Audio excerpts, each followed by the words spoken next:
One of the most common things I hear from shoulder surgery patients sounds surprisingly simple. I don't think I'm behind, but something feels off. And when people say that, they are usually not describing a major injury. They are not talking about a fall. They are not talking about breaking restrictions. They are not talking about a dramatic event. They are talking about something that feels different. Maybe the shoulder feels tighter this week. Maybe it aches more at night. Maybe it feels stiffer after therapy. Maybe there is a pulling sensation that was not there before. Maybe they simply wake up one morning and think, this doesn't feel the same as it did yesterday. That sounds small. But this is where recovery gets tricky because many recovery problems do not begin with the symptom itself. They begin with the interpretation of the symptom. I'm Dr. Dan, an orthopedic surgeon specializing in shoulders. Now, this is where people lose progress. If you don't understand this phase, you can make the wrong adjustment at the wrong time. That's why I created the free shoulder recovery guide. The link is in the description below. The misconception is that if your shoulder suddenly feels different, then something must be wrong. That sounds logical.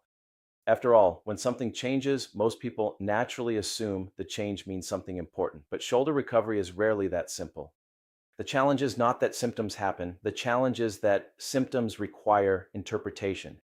And most patients do not have a system for doing that. Over the past 20 years, I have treated thousands of shoulder patients, and this is a pattern I see over and over again. People are not reckless. They are not careless. They are usually trying very hard to do everything correctly. But they encounter a symptom that feels unusual, and then they start changing things. They move less, they move more, they stop activities, they restart activities. They begin searching online, they compare themselves to other patients, they ask friends and family what they think. And before long, they are making decisions based on uncertainty rather than understanding. This happens because most recovery occurs during what I call the 166-hour void. Most recovery happens between appointments.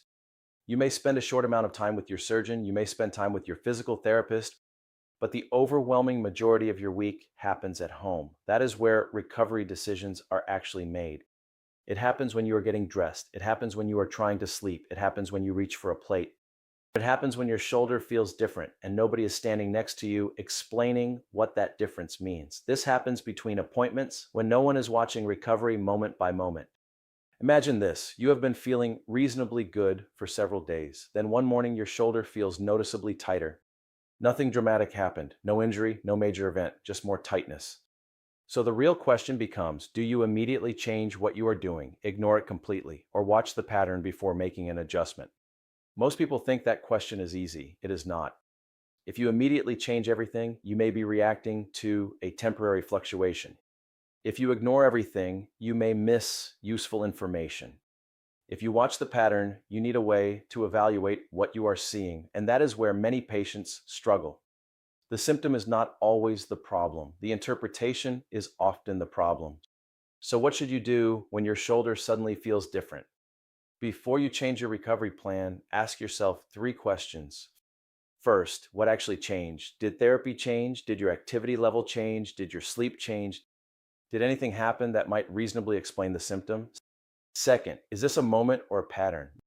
Recovery is full of temporary fluctuations. One uncomfortable morning does not necessarily tell you very much. Patterns over several days usually provide more useful information than a single symptom on a single day. Third, am I reacting to information or reacting to fear? Am I making a thoughtful adjustment or am I changing what I am doing simply because the symptom makes me nervous? Those 3 questions alone can prevent many unnecessary recovery detours. Is this information or fear? A shoulder can feel different for many reasons. Activity changes, sleep changes, daily routine changes, therapy changes, stress changes, healing changes, and yet patients often reduce all of those possibilities to a single conclusion. Something must be wrong. Once that happens, the next decision is usually driven by fear, and fear tends to create reactions. Those reactions can become surprisingly expensive, not necessarily in terms of damage, but in terms of confidence. And confidence matters more than many people realize. Let me give you a home life example. A patient notices soreness after a busy day around the house. Soreness does not equal setback. Nothing extreme happened, but the shoulder feels more uncomfortable that evening. The next day they decide to use the arm much less. Then they become more protective. Then they become more cautious. Then every sensation feels more noticeable. Within a week, they are less confident than they were before the soreness appeared. The soreness came and went, but the confidence loss stayed. That is a very different problem. Many people believe uncertainty is simply annoying. In reality, uncertainty often changes behavior. People start wondering whether they are falling behind. They start comparing themselves to timelines. They start questioning whether they are doing enough or too much. Eventually, they become trapped in a cycle of reacting rather than interpreting.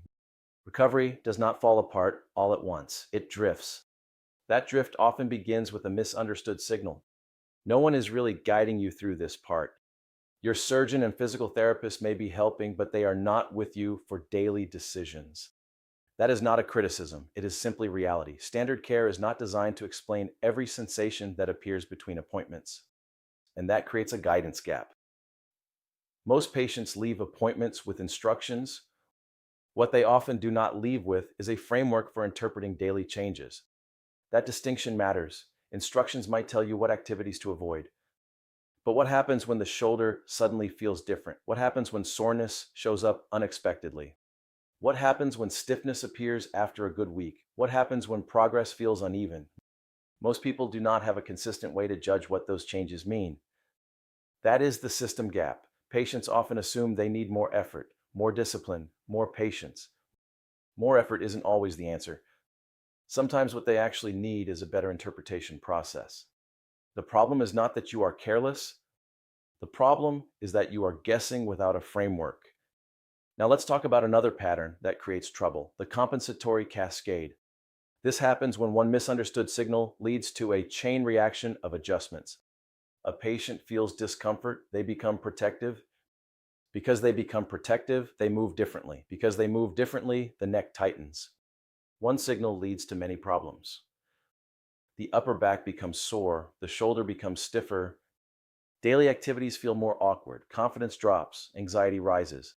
And suddenly, the original symptom is no longer the only issue. The recovery experience itself becomes harder. Notice what happened. The original sensation may not have been the biggest problem. The reaction to the sensation created additional problems. That is why interpretation matters. The decision is not simply whether to protect the shoulder more or continue exactly the same way. Ask better questions. The better question is, what changed? Why did it change? And does this represent a true pattern? That is a very different conversation. It moves you away from panic. It moves you away from guessing, and it moves you toward pattern recognition. Many patients think successful recovery means eliminating uncertainty. That is not realistic. There will be days when recovery feels strange. There will be days when symptoms fluctuate. There will be days when progress feels unclear. But hang in there, because real progress happens even among those strange and fluctuating days. And if you need more help, that is what the shoulder recovery method is designed to do. Thanks for watching. See you next week.